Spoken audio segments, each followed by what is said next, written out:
কেইজনমান ব্যক্তিয়ে ভয়ংকৰ ঘটনা সংঘটিত কৰিলে কিছুমান আপত্তিজনক ফটো এগৰাকী মহিলাক হেয় প্ৰতিপন্ন কৰিবৰ কাৰণে এই সাইবাৰ অপৰাধী চক্ৰটোৱে এটা জাল পেলাইছিল আৰু শেহতীয়াকৈ এই ভয়ংকৰ তথ্যটো যেতিয়া পোহৰলৈ আহিছে সকলোৰে চকু কপালত উঠিছে ঘটনা হৈছে মৰিয়নিত এগৰাকী যিবোৰ পিছফালে দেখিছে এগৰাকী বিজেপি নেত্ৰী সক্ৰিয় মহিলা আৰু এবাৰ পঞ্চায়ত নিৰ্বাচনত তেওঁ জয়ী হৈছে আৰু তাৰ পাছতেই তেখেতৰ বিৰুদ্ধে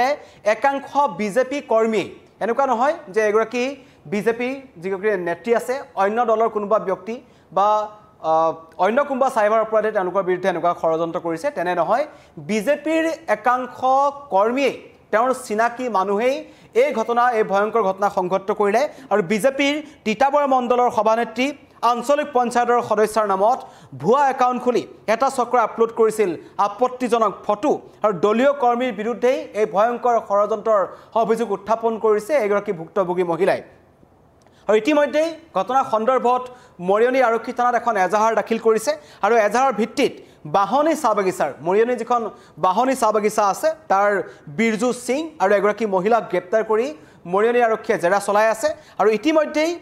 এটা কথা ওলাইছে যে পঞ্চায়ত নিৰ্বাচনত যি প্ৰতিদ্বন্দ্বিতা হৈছিল সেই প্ৰতিদ্বন্দ্বিতাক লৈ যি সংঘাত হৈছিল সেই সংঘাতৰ বাবে এগৰাকী মহিলাক এদৰে সোশ্যাল মিডিয়াত তেখেতক কিছু আপত্তিজনক ফটো আপলোড কৰিছিল যাতে সামাজিকভাৱে এগৰাকী মহিলাৰ যি তেখেতৰ সন্মান আছে সেই সন্মান লাঘৱ হয় তললৈ নমাব পাৰে তেনেকুৱা ধৰণৰ ঘটনা সংঘটিত কৰিছিল ইতিমধ্যে এই চাহ বাগিচাৰ বিৰজু সিং আৰু মহিলাগৰাকীক গ্ৰেপ্তাৰ কৰিছে আৰু গ্ৰেপ্তাৰ কৰি তন্নতন্নকৈ তেওঁলোকক জেৰা চলাই থকা হৈছে বিগত কিছুদিন ধৰি হঠাৎ এগৰাকী মহিলাৰ ফেচবুক একাউণ্টৰ পৰা কিছুমান আপত্তিজনক ফটো আপলোড হৈ আছিল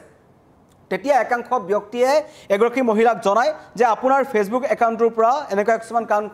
ফটো আহিছে যিবোৰ আপুনি আপলোড কৰিছে নেকি মহিলাগৰাকীক যেতিয়া সুধিছিল মহিলাগৰাকীৰ চকু কপালত উঠে কাৰণ তেওঁ কোনো ধৰণৰ তেনেকুৱা ধৰণৰ ফটো তেওঁ আপলোড কৰা নাছিল তাৰ পাছতেই সমগ্ৰ ঘটনাটো কিন্তু মৰিয়নি আৰক্ষীয়ে তৎপৰতাৰে কৰি লৈ গৈছে তদন্ত কৰিছে আৰু তাৰ পাছত এটা কথা ওলাইছে যে নিৰ্বাচনত তাকো পঞ্চায়ত নিৰ্বাচনত হোৱা সংঘাতৰ কাৰণে এগৰাকী মহিলাৰ জীৱনৰ সৈতে হেতালি খেলিবলৈ চেষ্টা কৰিছে বিজেপি দলৰে একাংশ কৰ্মীয়ে প্ৰশ্ন উত্থাপন হ'ব পুৰণি বিজেপি বা নতুন বিজেপি পুৰণি বিজেপিয়ে সংঘাতটা আছে আৰু একাংশ যিকোনো পৰ্যায়ৰ ব্যক্তি এটা বিজেপিত দলটোত সোমাইছে বা জয়েন কৰিছে এনেকুৱা ধৰণৰ অভিযোগ আগৰ পৰা আছে কাৰণ এনেকুৱা মানসিকতাৰ বিজেপি কৰ্মী কাৰণ যিটো দলে তেওঁলোকে সাইবাৰ অপৰাধ চক্ৰটো নাইকিয়া কৰিম বুলি তেওঁলোকে কয় আৰু এনেবোৰ ঘটনা নিৰ্মূল হ'ব লাগে বুলি কয় মহিলা সবলীকৰণৰ কথা কয় বেটি বচাও বেটি পঢ়াও বুলি কয় সেইটো দলৰ ফালৰ পৰা কিন্তু সেই দলৰে এগৰাকী মহিলাৰ লগত যি ঘটনা সংঘটিত হ'ল সেই ঘটনাই কিন্তু এতিয়া সকলোৰে চকু কপালত তুলিছে কাৰণ কেইজনমান বিজেপি কৰ্মী তাত আছে আৰু ইতিমধ্যে তেওঁলোকক চিনাক্ত কৰা হৈছে দুজনক ইতিমধ্যে ধৰা হৈছে আৰু সমগ্ৰ ঘটনাটোত অইন কোন লোক জড়িত আছে মৰিয়নি বা তিতাবৰ মণ্ডলৰ অন্য বিজেপিৰ লোক ইয়াত জড়িত আছে নেকি তাৰো তদন্ত মৰিয়নি আৰক্ষীয়ে কৰিছে এই বিৰজু সিং আৰু এগৰাকী মহিলাক যে আটক কৰা হৈছে তেওঁলোকে এটা কথা কৈছে যে ফেচবুক একাউণ্টটো তেওঁলোকে খোলা নাছিল তেওঁলোকে ফেচবুক একাউণ্টটো এছএছএ কৰি আছিল তেওঁলোকক চলাবলৈহে দিয়া আছিল খুলিছিল কোনে সেইটো এটা ডাঙৰ কথা আৰু মহিলাগৰাকীয়ে এটা অভিযোগ কৈছে যে নিজৰ দলৰ একাংশ কৰ্মীয়ে এই ধৰণৰ ঘটনা সংঘটিত কৰিছে আৰু এগৰাকী মহিলাই এটা ভয়ংকৰ অভিযোগ উত্থাপন কৰিছে যে পৰিস্থিতি এনেকুৱা হৈছে যে তেওঁক নিজকে আত্মহননৰ পথ বাছি ল'ব পৰা এনেকুৱা এটা পৰিৱেশলৈ তেওঁলোকে লৈ আনিছে নিজৰ ল'ৰা ছোৱালীৰ সৈতে সন্তানৰ সৈতে বাহিৰলৈ যাবলৈ এগৰাকী মহিলা এতিয়া সংকোচ কৰিবলগীয়া অৱস্থাৰ সৃষ্টি হৈছে আৰু ইতিমধ্যেই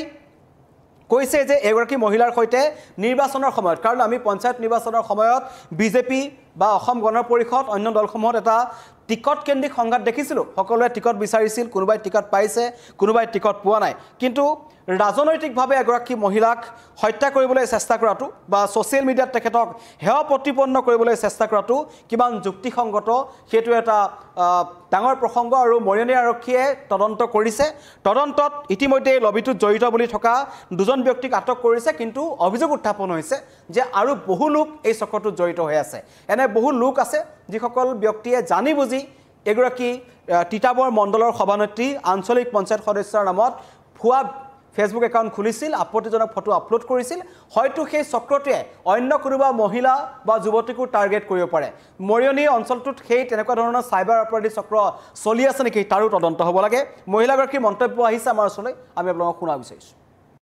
মোক এজন মানুহে ফোন কৰি ক'লে যে এনেকে নিতু মোৰ একাউণ্ট এটা চলি আছে নেকি ছ'চিয়েল মিডিয়াত তেতিয়া বোলে আপোনাৰ এনেকে আপোনাৰ মানে একেবাৰে চেহেৰাৰ সদৃশ ফটো বনাই বোলে মোক টেগ কৰি মানে কিছুমান ফটো আহিছে। সেই পিছদিনা দুদিনৰ পাছত আমাৰ তিতাবৰ আঞ্চলিক পঞ্চায়তৰ সভাপতি নিৰ্বাচন হ'ব। তাত ময়ো প্ৰতিদ্বন্দ্বিতা কৰিম বুলি ভাবিছিলোঁ, কিন্তু সেইটো কুঅভিসন্ধি আছিল। এতিয়া মইতো এই আইনৰ হাতলৈ যেতিয়া বস্তুটো দিয়া হ'ল, আইনে আজি আমাৰ এই মৰিয়নি আৰক্ষী চকীৰ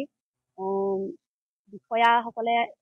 বীৰজু সিং বুলি কয় আৰু তেওঁলোক দুজনক চিনাক্তকৰণ কৰিছে। গতিকে তেওঁলোকৰ ওচৰত বহুতো ক্লু পোৱা গৈছে যে তেওঁলোকে এটা ভুৱা একাউণ্ট খুলি ৰাজনৈতিকভাৱে শেষ হোৱাৰ এটা প্ৰচেষ্টা কৰিছে। লগতে তেওঁলোকে মোৰ ল'ৰা ছোৱালী দুইটা সন্তানৰ ওপৰত এটা মানে প্ৰভাৱ পৰিছে, কাৰণ তেওঁলোকে আজি কলেজলৈ যাব পৰা নাই, স্কুললৈ যাব পৰা নাই। এতিয়া মানে মোৰ গোটেই ঘৰখনক ধ্বংস কৰাৰ এটা প্ৰচেষ্টা কৰিছে, মোৰ গোটেই জীৱনটো শেষ কৰাৰ এটা প্ৰক্ৰিয়া কৰি আছে। আৰু ইয়াত অকল বীৰজু সিং বুলি নহয়, ইয়াত বহুতো মানুহ মানে এটা চক্ৰ জড়িত হৈ আছে। মোক এজন মানুহে ফোন কৰি ক'লে যে এনেকে নিতু তোমাৰ একাউণ্ট এটা চলি আছে নেকি ছ'চিয়েল মিডিয়াত। তেতিয়া বোলে আপোনাৰ মানে একেবাৰে চেহেৰাৰ সদৃশ ফটো বনাই বোলে মোক টেগ কৰি মানে কিছুমান ফটো আহিছে। সেই পিছদিনা দুদিনৰ পাছত আমাৰ তিতাবৰ আঞ্চলিক পঞ্চায়তৰ সভাপতি নিৰ্বাচন হ'ব। তাত ময়ো প্ৰতিদ্বন্দ্বিতা কৰিম বুলি ভাবিছিলোঁ, কিন্তু সেইটো কুঅভিসন্ধি আছিল। এতিয়া মইতো এই আইনৰ হাতলৈ যেতিয়া বস্তুটো দিয়া হ'ল, আইনে আজি আমাৰ এই মৰিয়নি আৰক্ষী চকীৰ বিষয়াসকলে বীৰজু সিং বুলি কয় আৰু তেওঁলোক দুজনক চিনাক্তকৰণ কৰিছে। গতিকে তেওঁলোকৰ ওচৰত বহুতো ক্লু পোৱা গৈছে যে তেওঁলোকে এটা ভুৱা একাউণ্ট খুলি ৰাজনৈতিকভাৱে শেষ হোৱাৰ এটা প্ৰচেষ্টা কৰিছে। লগতে তেওঁলোকে মোৰ ল'ৰা ছোৱালী দুইটা সন্তানৰ ওপৰত এটা মানে প্ৰভাৱ পৰিছে, কাৰণ তেওঁলোকে আজি কলেজলৈ যাব পৰা নাই, স্কুললৈ যাব পৰা নাই। এতিয়া মানে মোৰ গোটেই ঘৰখনক ধ্বংস কৰাৰ এটা প্ৰচেষ্টা কৰিছে, মোৰ গোটেই জীৱনটো শেষ কৰাৰ এটা প্ৰক্ৰিয়া কৰি আছে। আৰু ইয়াত অকল বীৰজু সিং বুলি নহয়, ইয়াত বহুতো মানুহ মানে এটা চক্ৰ জড়িত হৈ আছে। ভুক্তভোগী মহিলাগৰাকীৰ মন্তব্য শুনিলে এই যিজনক গ্ৰেপ্তাৰ কৰিছে বীৰজু সিং আৰু মহিলা, এই দুয়োগৰাকী কিন্তু বিজেপিৰ দলৰে কৰ্মী হয়। তেওঁলোকক কোনোবাই এই ঘটনা কৰিবলৈ উচতনি দিছিল নেকি? বিজেপিৰ কোনোবা জ্যেষ্ঠ কৰ্মী বা এই মৰিয়নি বা তিতাবৰ বিজেপিৰ কোনোবা লোক এই ঘটনাত জড়িত আছে নেকি? কেনেকৈ এই সাহ পালে? সকলো তদন্তৰ আওতাত আহিব লাগে। আৰু ইতিমধ্যেই মৰিয়নি আৰক্ষীয়ে এজাৰৰ ভিত্তিত সকলো তদন্ত কৰি গৈছে। কিন্তু চিন্তাৰ কথা যে ইয়াৰ আগতেও বিজেপি দলটোৰ ভিতৰ চৰাত এনে কিছুমান ঘটনা কিন্তু সংঘটিত হৈছে। মহিলা বিজেপি কৰ্মীৰ ওপৰত অত্যাচাৰ বা এনেকুৱা বিভিন্ন ধৰণৰ অভিযোগ উত্থাপন হৈছে। সেইবোৰ খণ্ডনৰ ক্ষেত্ৰত বা সেইবোৰ নিৰ্মূল কৰাৰ ক্ষেত্ৰত ৰাজ্যিক বিজেপিৰ ফালৰ পৰা কি ব্যৱস্থা গ্ৰহণ কৰা হ'ব সেইটো অত্যন্ত লক্ষণীয় হ'ব। কাৰণ এই যি ঘটনা সংঘটিত হৈছে, এগৰাকী নিৰ্বাচিত পঞ্চায়ত প্ৰতিনিধি, তেখেত বিজেপিৰ তিতাবৰ মণ্ডলৰ সভানেত্ৰী, আঞ্চলিক পঞ্চায়তৰ সদস্য, আৰু তেখেতৰ নামতে যদি ভুৱা ফেচবুক একাউণ্ট চলি থাকিব পাৰে, তাৰ পৰা যদি আপত্তিজনক নথি পত্ৰ বা ফটো তেওঁ আপলোড কৰিছে, তাত যদি আৰক্ষীয়ে ব্যৱস্থা গ্ৰহণ নকৰে, তেন্তে এটা কথা স্পষ্ট হ'ব যে এই দলটোৰ যিটো স্থিতি, কাৰণ মহিলাসকলক যি সন্মান প্ৰদান কৰা হয়, মই ইতিমধ্যে কৈছোঁ যে বিজেপি দলটোৱে দেশৰ মহিলাসকলৰ কাৰণে যথেষ্ট কৰিছে। অন্য নালাগে, তেওঁলোকৰ ৰাজনৈতিক ক্ষেত্ৰখনতো মহিলাসকলৰ আসন বৃদ্ধিৰ পৰা আৰম্ভ কৰি সকলোতে গুৰুত্ব প্ৰদান কৰা হৈছে। তেনে পৰিস্থিতিত যদি এই দলটোৰ এগৰাকী পঞ্চায়ত সভানেত্ৰী এনে অৱস্থা হয় বা তেওঁৰ নামত যদি সেই দলৰে আটাইতকৈ ডাঙৰ কথা যে বিজেপিৰ মাজত যিখন ভিতৰ চৰাত যি টিকট কেন্দ্ৰিক সংঘাত আছে বা এই ঘটনাই যিটো প্ৰমাণ কৰিছে, আচলতে তেওঁ ইতিমধ্যে কৈছে যে যিটো চক্ৰ বীৰজু সিং, বাহনী চাহ বাগিচাৰ পৰা যিজন ব্যক্তিক গ্ৰেপ্তাৰ কৰা হৈছে, লগতে এগৰাকী মহিলাকো গ্ৰেপ্তাৰ কৰা হৈছে, তেওঁলোকৰ সৈতে পঞ্চায়ত নিৰ্বাচনৰ সময়ত এগৰাকী মহিলাৰ টিকট কেন্দ্ৰিক সংঘাত হৈছিল আৰু টিকট এগৰাকী মহিলাই লাভ কৰিছিল আৰু তেওঁ জয়ী হৈ আহিছিল। তাৰ পিছতেই তেখেতে গুৰুত্বপূৰ্ণ পদত তেখেতক দিয়া হৈছিল, বিজেপিৰ তিতাবৰ মণ্ডলৰ সভানেত্ৰী, লগতে আঞ্চলিক পঞ্চায়তৰ সদস্যাৰ। তাৰ পাছত কিন্তু তেখেতৰ বিৰুদ্ধে সেই আক্ৰোশ যিটো মনোভাৱ আছিল সেইটো পূৰাবৰ কাৰণে তেখেতক সামাজিকভাৱে হেয় প্ৰতিপন্ন কৰিবৰ কাৰণে ইমান তললৈ নামিলে দুজন বিজেপি কৰ্মী। ইয়াৰ পৰা প্ৰমাণ হয় যে বিজেপি দলটোৰ ভিতৰত এতিয়া একাংশ এনেকুৱা কৰ্মী সোমাইছে যিসকলে এই দলটোক ভৰিৰ পৰা মূৰলৈকে গেলাইছে আৰু তেওঁলোকৰ এই কৰ্মকাণ্ডই সমগ্ৰ দলটোক এটা বেয়া মেছেজ প্ৰেৰণ কৰিছে। আৰু লগতে মহিলাসকল কিন্তু সম্পূৰ্ণভাৱে সুৰক্ষিত হয়নে নহয় বিজেপি দলটোৰ ভিতৰত, তাক লৈ এটা প্ৰশ্ন উত্থাপন কৰিব। সমগ্ৰ ঘটনাৰ তদন্ত মৰিয়নি আৰক্ষীয়ে কৰি আছে, মৰিয়নি আৰক্ষীৰ তদন্তত পোহৰ আহিব। কিন্তু এটা প্ৰশ্ন হয় যে এইটোৰ তদন্ত হ'ব লাগে যে এই ঘটনাটোত বীৰজু সিং বা মহিলাগৰাকীৰ ধৰে কেৱল তৃণমূল পৰ্যায়ৰ বিজেপি কৰ্মীয়ে জড়িত হৈ আছে নে তাত উচ্চ পৰ্যায়ৰ বিজেপি নেতা কৰ্মী জড়িত হৈ আছে, সেয়াও তদন্তত আহিব লাগে। ধন্যবাদ।